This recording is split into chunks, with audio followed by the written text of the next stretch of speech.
उत्तर प्रदेश राजधानी लखनऊ में जनेश्वर मिश्र पार्क में सपा के राष्ट्रीय अध्यक्ष अखिलेश यादव पहुंचे और जनेश्वर मिश्र की प्रतिमा पर पुष्पांजलि अर्पित कर पत्रकारों से बातचीत किए हैं, जिसमें उन्होंने कहा कि भाजपा सरकार मुसलमान और यादव को टारगेट कर रही है। हर मामले में मुसलमान और यादव को आगे करके जेल भेजा जा रहा है।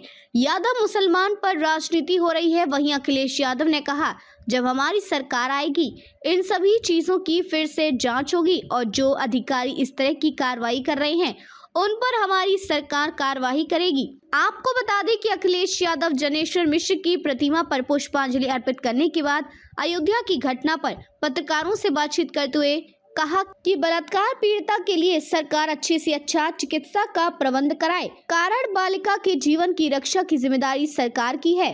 माननीय न्यायालय से विनम्र आग्रह है कि स्वतः संज्ञान लेकर स्थिति की संवेदनशीलता और गंभीरता को देखते हुए अपने पर्यवेक्षण में पीड़िता की हर संभव सुरक्षा सुनिश्चित करवाएं, क्योंकि इस पूरे मामले पर बदनीयत लोगों का इस तरह की घटनाओं का राजनीतिकरण करने का मंसूबा कभी कामयाब नहीं होना चाहिए। बलात्कार का जिन पर भी आरोप लग रहा है उनका डीएनए टेस्ट कराकर इंसाफ का रास्ता निकाला जाना चाहिए। न केवल आरोप लगाकर सियासत किए जाने चाहिए, बल्कि जो भी दोषी हो उसे कानून के हिसाब से पूरी सजा दी जाए। लेकिन अगर डीएनए टेस्ट के बाद आरोप झूठा साबित हुआ तो सरकार के संतृप्त अधिकारियों को भी ना बख्शा जाए। साथ ही अखिलेश यादव ने यह भी कहा कि भाजपा फैजाबाद अयोध्या लोकसभा की हार पचा नहीं पा रही है। भाजपा ने अयोध्या में पिछले 7 सालों में जो भ्रष्टाचार को जमीनों की लूट की है, अयोध्या और प्रदेश की जनता ने उसी की सजा दी है। लोकसभा चुनाव हराने के बाद भाजपा बौखलाई हुई है।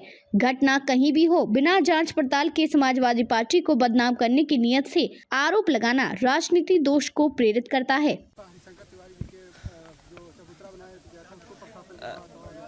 भारतीय जनता पार्टी का एक ही काम है, भारतीय जनता पार्टी का एक ही काम है, काम बिगाड़ना। अगर हरिशंकर तिवारी जी की, उनके परिवार के लोग या उनके अनुयायी या आसपास के लोग उन्हें सम्मान देना चाहते हैं, उनकी प्रतिमा लगाना चाहते हैं, तो सरकार को कहां से ये कानून याद आ जाते हैं और जानबूझ करके इस तरह का व्यवहार करते हैं, डराने का काम करते हैं। ये डरा करके, बुलडोजर दिखा करके या पुलिस को अपना कार्यकर्ता बना करके उससे कामयाब नहीं होंगे, क्योंकि जनता ने जो अभी सबक सिखाया इनको, जनता तैयार है। आने वाले समय में इनको और सबक सिखाने जा रहा है।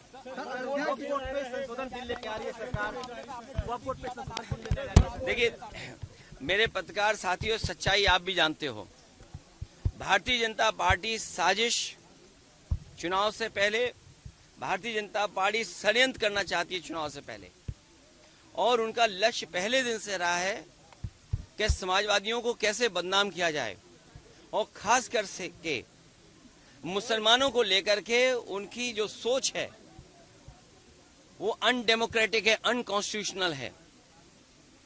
ये सोचिए, एक मुख्यमंत्री योगी, तो इसका मतलब ये है कि अगर कोई योगी अगर वो लोकतंत्र पर भरोसा नहीं करता है और कॉन्स्टिट्यूशन पर भरोसा नहीं करता, वो योगी नहीं हो सकता है। मैं 3 घटनाओं का उदाहरण देना चाहता हूं आपके सामने। पहली घटना हाथरस, जिसमें एक साधु संत के कार्यक्रम के लिए, परमिशन के लिए भारतीय जनता पार्टी के विधायक और नेताओं ने लिखा था, लेकिन जो प्रशासन को काम करना चाहिए था, जिस जिम्मेदारी से सुरक्षा और उन चीजों का इंतजाम करना था, वो नहीं किया, जिसका परिणाम ये हुआ कि बड़ी संख्या में लोगों की जान चली गई। न केवल जान गई है, उनका नुकसान हुआ बड़े पैमाने पर। बहुत से लोगों का हाथ पैर या जो भी नुकसान हुआ, उसका कोई मदद सरकार ने नहीं की।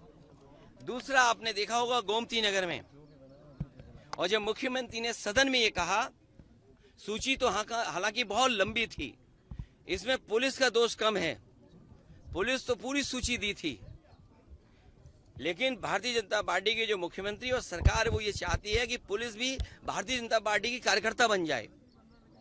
ये जो नए तरह का काम हो रहा है कि पुलिस को भी ये भारतीय जनता पार्टी का कार्यकर्ता बना रहे हैं। जब पुलिस ने सूची दी सब नामों की, तो आखिरकार मुख्यमंत्री जी ने केवल यादव और मुस्लिम का नाम क्यों पढ़ा? और सच्चाई पुलिस भी जानती है कि जिसमें कि यादव का जिसका नाम लिया है, सुनने में आ रहा है कि वो फुटिंग में नहीं था, जो कैमरे की जो तस्वीर है उसमें नहीं है, वो कैमरे में नहीं था, क्योंकि वो चाय पीने गया था और पुलिस को यादव मिल गया, इसलिए उसको जेल भेज दिया। मैं आपके सामने कहना चाहता हूं, ऐसे लोग जो कानून का उल्लंघन कर रहे हैं और भारतीय जनता पार्टी का कार्यकर्ता बन करके काम कर रहे हैं, जब कभी भी सरकार आएगी ऐसे अधिकारियों के खिलाफ भी कार्रवाई होगी। और तीसरा उदाहरण, अभी रुक जाइए, तीसरा उदाहरण अयोध्या का, जिसमें कोई पॉलिटिकल पार्टी, अगर समाजवादी पार्टी ये बात कहती है कि डीएनए टेस्ट होना चाहिए, कैसे मुख्यमंत्री हैं ये, इन्हें कौन राय दे रहा है? ये कानून किसका संशोधित है? ये इन्हीं का संशोधित कानून है 2023 का, जिसमें ये कहा गया है कि डीएनए टेस्ट होना चाहिए अगर 7 साल से ज्यादा किसी की सजा का कोई प्रावधान है तो क्या गलत मांगा? और उनके परिवार के लोग कह रहे हैं, और वहां भी पुलिस सच्चाई जानती है, हमारे पत्रकार साथी भी जानते हैं सच्चाई। वहां की पुलिस जब बीजेपी के इशारे पर और वो सच्चाई से अगर काम करना चाहते तो उन्होंने क्या किया? उन अधिकारियों के खिलाफ कार्रवाई कर दी। तमाम अधिकारी ऐसे हैं जो कह रहे हैं कि हमें तो नौकरी बचानी है, हम क्या करें? हम टेंशन में आ जाएं कि हम भी सर मार दें किसी आदमी के सर पे। आपने देखा नहीं बनारस में, क्यूटो में क्या हुआ? अधिकारी पे इतना प्रेशर, इतना प्रेशर, इतना प्रेशर कि वो आकर के सर मार दिया उसके व्यापारी के। सोचिए आप, इसमें तमाम ऐसे लोग हैं, आप अकेले में बात करना कितने प्रेशर में जीवन जी रहे हैं। ये जो भार है इनके पास, मेडल, बैनर और ये तमाम लैनियार्ड और नेम प्लेट और तमाम उसके अलावा ऐसा भार है इनके ऊपर, ये काम नहीं कर सकते, न्याय नहीं दे सकते। और उसका परिणाम ये हुआ कि भेदभाव कर रहे हैं, और ये भेदभाव इसलिए कर रहे हैं कि इनको हर जगह राजनीति दिखाई दे रही है, वोट दिखाई दे रहा है। ये कितना भी कुछ कर लें, अब जनता को इनसे कोई उम्मीद नहीं है।